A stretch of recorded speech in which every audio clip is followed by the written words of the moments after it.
हाँ, सभी मित्रों को हमारे इस पूर्णेंदु पाठशाला मंच पर आपका स्वागत है। जैसा कि मित्रों मैंने बताया है कि यूपीएसजीएस के पेपर जो 2009 से अब तक हुए हैं उसके बारे में मैं एक सीरीज आपके सामने रख रहा हूँ। इसी सीरीज में हमने कल 2009 का एक पेपर आप लोगों के समक्ष रखा था। दूसरा पेपर 2012 का यूपीएसजीएस का आपके समक्ष रख रहा हूँ, जिसमें पहला प्रश्न आपके सामने है कि प्रारंभिक डिग्री बाद में पारित की जा सकती है। इसका क्या आंसर होगा? इसका होगा विभाजन में, भागीदार में, कब्जा एवं अंतःकालीन लाभों में और उपयुक्त सभी में। ठीक है ना। तो ये जो आंसर होगा ये आपका लास्ट जो है होगा उपयुक्त सभी में। ये होगा पहले का आंसर डी। ओके। इसी तरह से क्वेश्चन नंबर 2 है सिविल प्रक्रिया संहिता के आदेश 26 नियम 4 क के अधीन वाद में व्यक्ति की परीक्षा के लिए कमीशन जारी करने के लिए सशक्त है। क्या है? तो इसका आंसर होगा उसमें अधिकारिता की स्थानीय सीमाओं के भीतर निवास करने पर। यह इसका आंसर होगा 2 का ए। क्वेश्चन नंबर 3, जहां एक न्यायालय के स्थानीय अधिकारिता के भीतर दोष कारित किया गया है और प्रतिवादी दूसरे न्यायालय के स्थानीय अधिकारिता के भीतर निवास करता है, वहां व्यक्ति के या चल संपत्ति के नुकसान के लिए क्षतिपूर्ति का वाद का क्या होगा?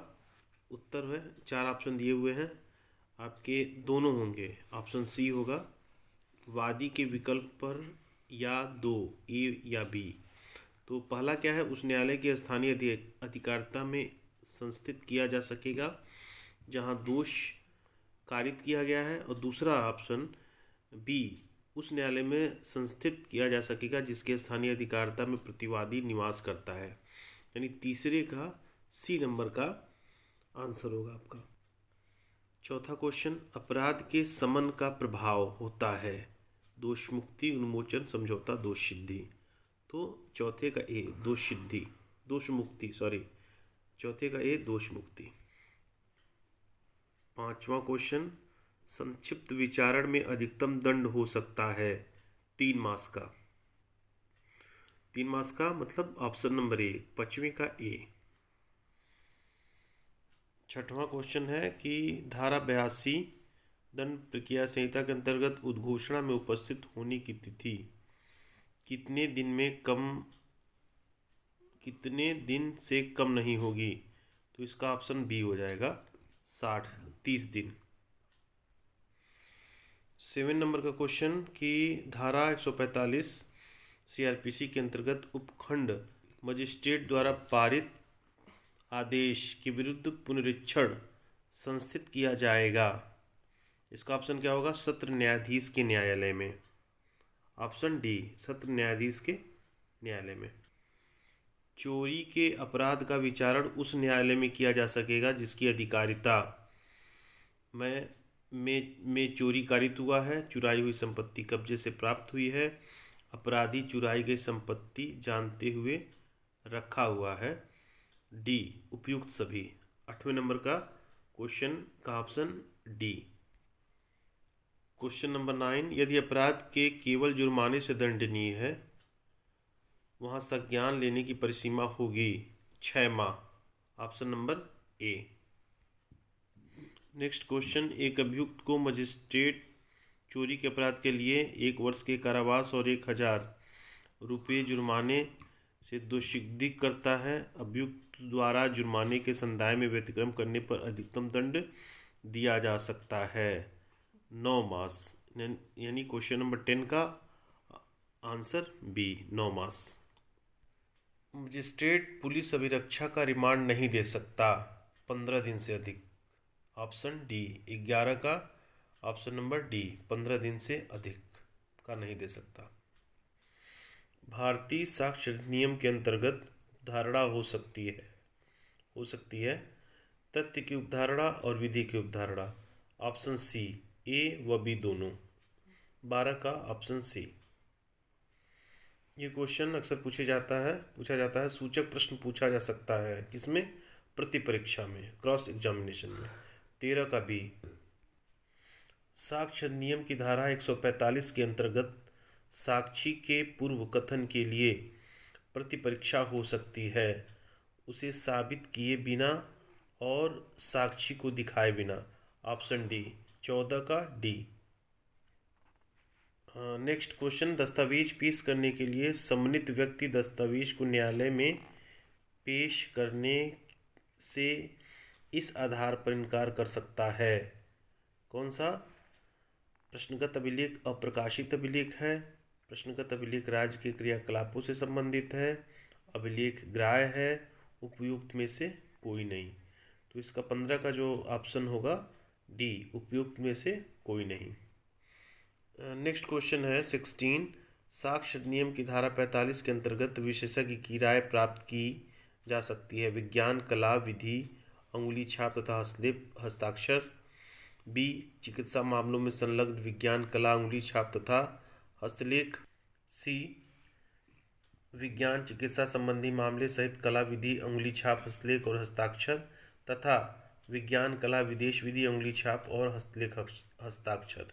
इसका ऑप्शन हो जाएगा डी, चौथा नंबर वाला डी, विज्ञान, कला, विदेश विधि, अंगुली छाप और हस्तलेख हस्ताक्षर। आपराधिक मामलों में अभियुक्त का पूर्व चरित्र सील सुसंगत होता है, सदैव असंगत होता है, सुसंगत होता है जब इस बात का साक्ष्य दिया जा सकता है वह अच्छे चरित्र का हो। डी, सुसंगत होता है जब साक्ष्य दिया जाता है कि वह अच्छे चरित्र का है तथा जब बुरा चरित्र स्वयमेव विवादक है। इसका ऑप्शन होगा डी, 17 का डी। दंड प्रक्रिया संहिता की धारा 372 के अंतर्गत पीड़ित दोष मुक्ति के आदेश के विरुद्ध अपील दाखिल कर सकता है। 18 का ए, ऑप्शन ए, दोष मुक्ति के आदेश के विरुद्ध अपील दाखिल कर सकता है। दंड प्रक्रिया की संहिता एनसीआरपीसी की धारा 164 के अंतर्गत अभिलिखित अस्वीकारात्मक कथन, इसमें क्या होगा? साक्ष्य का सारभूत भाग है, साक्ष्य का सारभूत भाग नहीं है, सारभूत भाग है या नहीं, तथ्य एवं परिस्थितियों पर निर्भर करता है, उपयुक्त में से कोई नहीं। ये चार ऑप्शन है, चारों में से बी होगा, साक्ष्य का सारभूत भाग नहीं है। 19 का बी। नेक्स्ट क्वेश्चन, अनेक साक्ष्यों का अन्वेषण के दौरान संयुक्त कथन अभिलिखित किया गया है। इसका आंसर होगा न तो ऐसे अक्षम व्यक्तियों का साक्ष्य, न तो अग्राह्य साक्ष्य होगा। Option C. दंड प्रक्रिया संहिता के अंतर्गत 3 वर्ष से अनधिक दंडनीय अपराधों के लिए परिसीमा काल होगा। क्या होगा? 3 वर्ष। 21 का ऑप्शन सी, 3 वर्ष। नेक्स्ट क्वेश्चन होगा आपका, दंड प्रक्रिया संहिता की धारा 125 के अंतर्गत पारित डिग्री के विरुद्ध असफल पक्षकार पुनरीक्षण दाखिल कर सकता है। इसका क्या होगा? या तो सेशन न्यायाधीश या उच्च न्यायालय के समक्ष 125 में मेंटेनेंस में, ठीक है ना। 22 का डी। परिवाद कि पुलिस रिपोर्ट में विलयन होने पर विचारण की प्रक्रिया अपनाई जाएगी पुलिस रिपोर्ट पर संस्थित मामले की। 23 का बी। 24 के क्वेश्चन में दंड प्रक्रिया की संहिता की धारा 319 के अंतर्गत दी गई शक्ति का प्रयोग कर सकता है। ऑप्शन ए होगा, साक्ष्य अभिलेखन के बाद जांच या विचारण के दौरान मजिस्ट्रेट और सेशन न्यायालय द्वारा। हाँ मित्रों, अब क्वेश्चन नंबर 5 से 45 से होगा, क्योंकि बीच में जो क्वेश्चन आए थे वह एक तरह से वो जीके जीएस का था, वो हमेशा बदलता रहता है, इसलिए केवल हम ला के ही क्वेश्चन को लेके चल रहे हैं। तो इसमें है कि निम्नलिखित में से किसमें उच्चतम न्यायालय ने घोषित किया है कि सभी विवाहों का रजिस्ट्रेशन अनिवार्य है। तो इसमें 45 में है श्रीमती सीमा बनाम अश्विनी कुमार, ठीक है ना, ये ऑप्शन डी, 45 का डी। क्वेश्चन नंबर 46 भारतीय संविधान के अनुच्छेद 136 के अधीन अपील के लिए विशेष अनुमति याचिका उच्चतम न्यायालय द्वारा प्रदान की जा सकती है। तो इसका आंसर आपका हो जाएगा बी होगा, किसी न्यायालय या भारतीय परिक्षेत्र के किसी न्यायाधिकरण द्वारा किसी भी मामले में पारित निर्णय, डिक्री, अवधारणा, दंडादेश या आदेश के विरुद्ध। ठीक है, यानी क्वेश्चन नंबर 46 का बी। 47 नंबर का क्वेश्चन है कि भारत के संविधान के अनुच्छेद 143 किस अधिकारिता की चर्चा करती है? अपीलीय रिट भूल उपयुक्त में से कोई नहीं। तो इसका आंसर क्या हो जाएगा? उपयुक्त में से कोई नहीं। उच्चतम न्यायालय या उच्च न्यायालय के अपने कर्तव्यों के दौरान किए गए आचरण के संबंध में संसद में चर्चा नहीं की जा सकती। ये किस अनुच्छेद में है? यह है ऑप्शन ए में है 121 121 अनुच्छेद में है। उपरोक्त की बात ऑप्शन ए में है 48 में। भारत में प्रेस की स्वतंत्रता ऑप्शन सी अभिव्यक्ति की स्वतंत्रता में विवक्षित है। Option C. क्वेश्चन नंबर 50 है, क एवं ख इलाहाबाद से दिल्ली एक ट्रेन से यात्रा कर रहे थे। ख के पास इलाहाबाद से अलीगढ़ के 2 टिकट थे तथा क के पास इलाहाबाद से दिल्ली का टिकट था। क अपने टिकट की स्वेच्छा ख को यह देखने के लिए देता है कि टिकट असली है। ख के टिकट की जगह अपना एक टिकट वापस कर देता है। क का टिकट रख लेता है। ख ने क्या अपराध किया? तो ख ने इसमें आपका आपराधिक दुर्विनियोग का अपराध किया। ऑप्शन सी 50 का सी। भारतीय दंड संहिता की धारा 73 एकांत प्रयोग की अधिकतम सीमा विहित करती है। कितना? इसमें हो जाएगा 3 माह। 51 का सी 3 माह। नेक्स्ट क्वेश्चन, एक अपराध केवल जुर्माने से दंडनीय है। जुर्माने के संदाय में व्यतिक्रम होने पर न्यायालय दंड अधिरोपित कर सकती है। कितना? केवल सादा। Option A. अपराध नहीं है यानी अपराध नहीं माना जाएगा यदि ऐसे व्यक्ति द्वारा किया जाता है। ऑप्शन ए होगा जिसकी उम्र 7 वर्ष से कम हो। 7 वर्ष से कम आयु का। ऑप्शन ए 53 का ए। निम्नलिखित कथनों में कौन सा कथन सत्य नहीं है? इसका ऑप्शन डी होगा। अभियुक्त पृथकीकृत रिष्टि एवं बलवा के लिए आरोपित किया गया। रिष्टि के लिए वह दोषमुक्त कर दिया गया, इसलिए वह स्वतंत्र ढंग से आरोप से दोषमुक्त हो जाएगा। इसका ऑप्शन हो जाएगा डी। अभियुक्त ने पीड़ित के अमर्षी भाग पर हमला किया जो उसकी सामान्य अनुक्रम में मृत्यु कारित करने के लिए पर्याप्त नहीं पाया गया, लेकिन यह साबित हो गया कि अभियुक्त को ज्ञान की उसके द्वारा पहुंचाई गई चोट से मृत्यु कारित हो सकती है। अभियुक्त किस धारा के अंतर्गत दंडित किया जा सकेगा? ये होगा 304 बी। अभियुक्त किस धारा के अंतर्गत दंडित किया जा सकता है? 304 बी से दंडित किया जा सकता है। 304 बी का ये मतलब है कि 304 के द्वितीय पैरा के अधीन दंडनीय होगा ये। ठीक है, जहां अभियुक्त द्वारा कारित क्षति साधारण अनुक्रम में मृत्यु कारित करने के लिए पर्याप्त नहीं है, किंतु यह सिद्ध कर दिया जाता है कि कार्य इस ज्ञान के साथ कि उसके मृत्यु कारित करना संभव है, किंतु मृत्यु या ऐसे शारीरिक क्षति जिससे मृत्यु कारित करने के किसी आशय के बिना किए जाए तो अभियुक्त की धारा 304 के द्वितीय पैरा के अधीन दंडनीय होगा। ठीक है। क्वेश्चन नंबर 56 है कि भारतीय दंड संहिता की धारा 312 के अंदर गर्भपात आकर्षित होती है यदि यह किया जाता है। क्या? गर्भवती स्त्री के शारीरिक या मानसिक स्वास्थ्य को क्षति से रोकने के लिए सार्वजनिक खतरा है। बी यदि बच्चा पैदा हुआ तो वह शारीरिक और मानसिक अयोग्यता से पीड़ित होगा जैसा घोर अपंगता। सी गर्भवती स्त्री बलात्कार के कारण गर्भवती हुई। या डी उपयुक्त में से कोई नहीं। तो इसका होगा उपयुक्त में से कोई नहीं।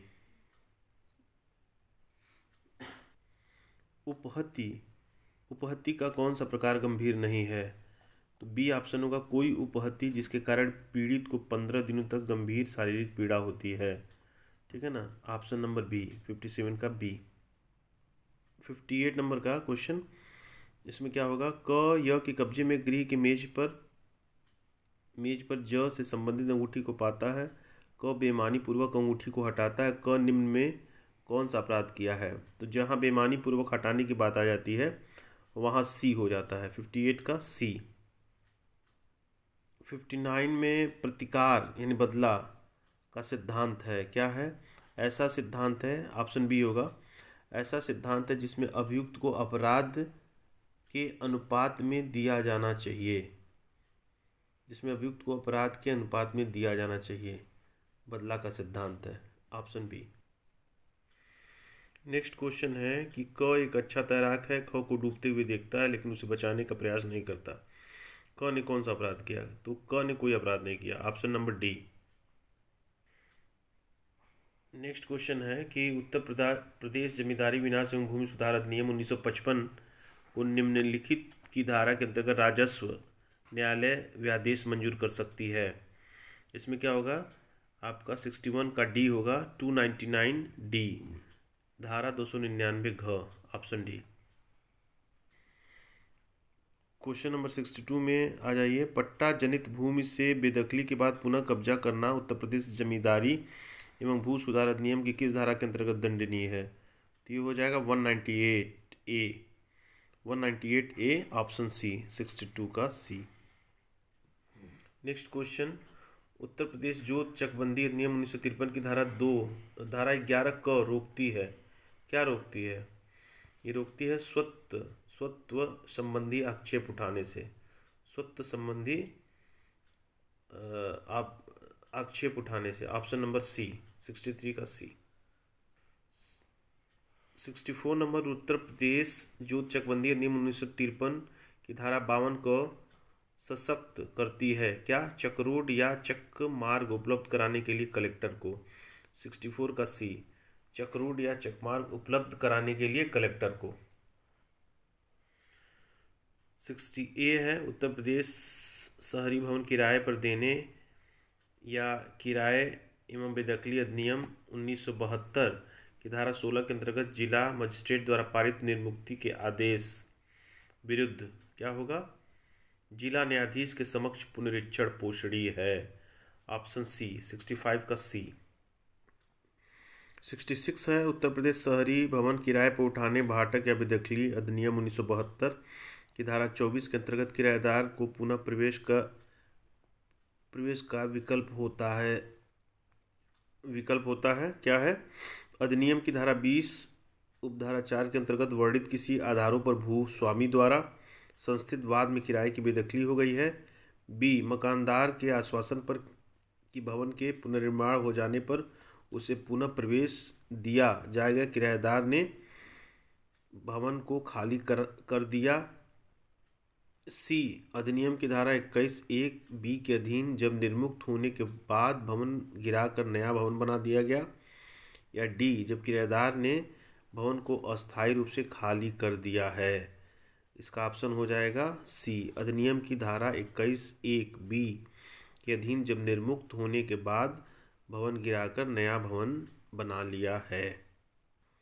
नगरपालिका बोर्ड चुने गए सदस्य हटाए जा सकते हैं, नगरपालिका बोर्ड के चुने गए सदस्य हटाए जा सकते हैं राज्य सरकार द्वारा जारी आदेश द्वारा, ऑप्शन सी, राज्य सरकार द्वारा जारी आदेश द्वारा, ऑप्शन सी।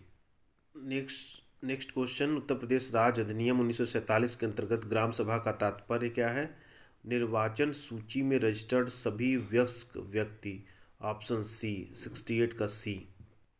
उत्तर प्रदेश नगर योजना एवं विकास अधिनियम 1973 के अंतर्गत विकास प्राधिकरण क्षेत्रीय विकास योजना में कोई संशोधन कर सकती है जैसा वह उचित समझती है। इसका ऑप्शन होगा सी, उसकी राय में ऐसे संशोधन मानकों या जनसंख्या घनत्व से संबंधित नहीं है, ठीक है। नेक्स्ट क्वेश्चन, उत्तर प्रदेश जमींदारी विनाश एवं भूमि सुधार अधिनियम 1952 के अधीन कृषि श्रमिकों आबादी के लिए अधिकारित कितना क्षेत्र आवंटित किया जा सकता है? इसका हो जाएगा ऑप्शन बी, हो जाएगा 250 वर्ग मीटर।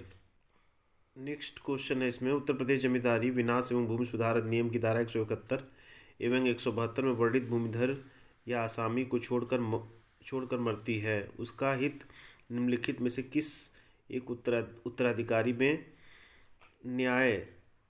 न्यायगम न होगा, प्रथम अन्य को अपवर्जित करके प्राप्त करेगा। तो ये होगा ऑप्शन सी। ऑप्शन सी मतलब भाई, ऑप्शन सी। कार्यकाल पूरा होने से पूर्व प्रधान के पदत्याग के कारण खाली हो जाता है, ठीक है ना। प्रधान को कर्तव्यों से उन्मोचित करने के लिए निम्नलिखित में कौन सी प्रक्रिया अपनाई जाएगी।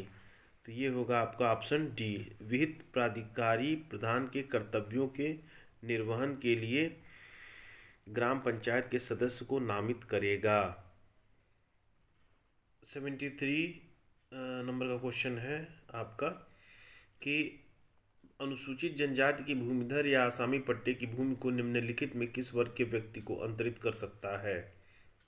ये है ऑप्शन डी, अनुसूचित जनजाति से संबंधित व्यक्ति को। अनुसूचित जनजाति से संबंधित व्यक्ति को।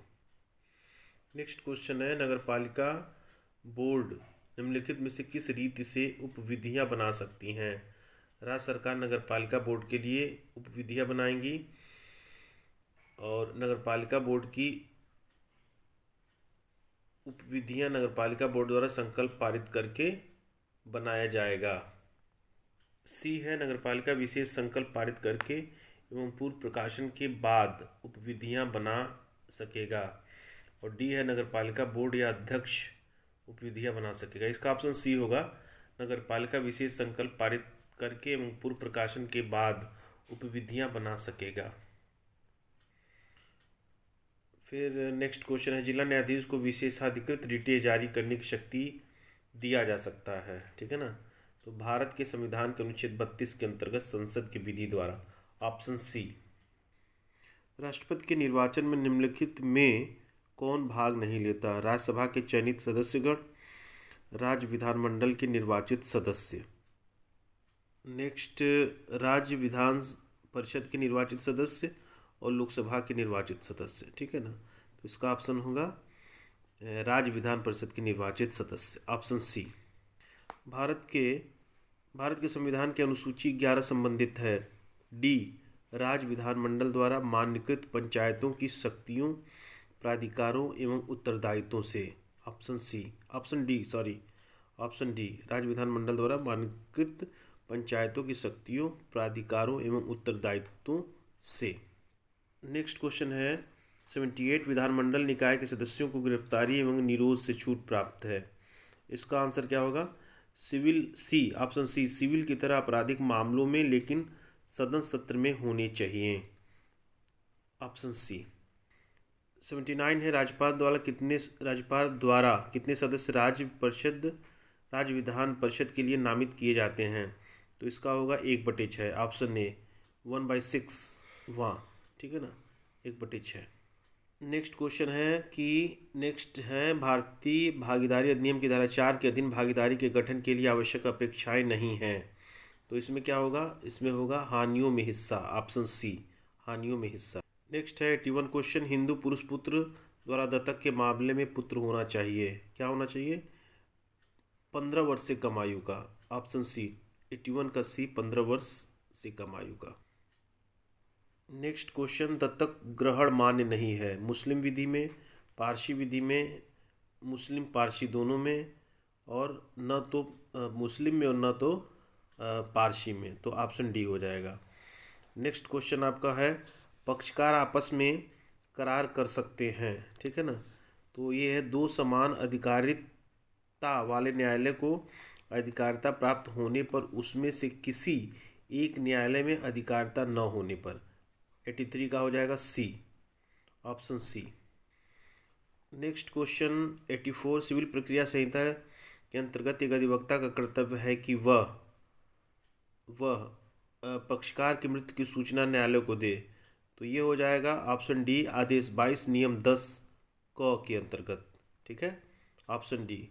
85 नंबर के क्वेश्चन में आ जाइए कि क्या सही है, प्रस्ताव स्वीकृत वचन बनता है, ऑप्शन ए में।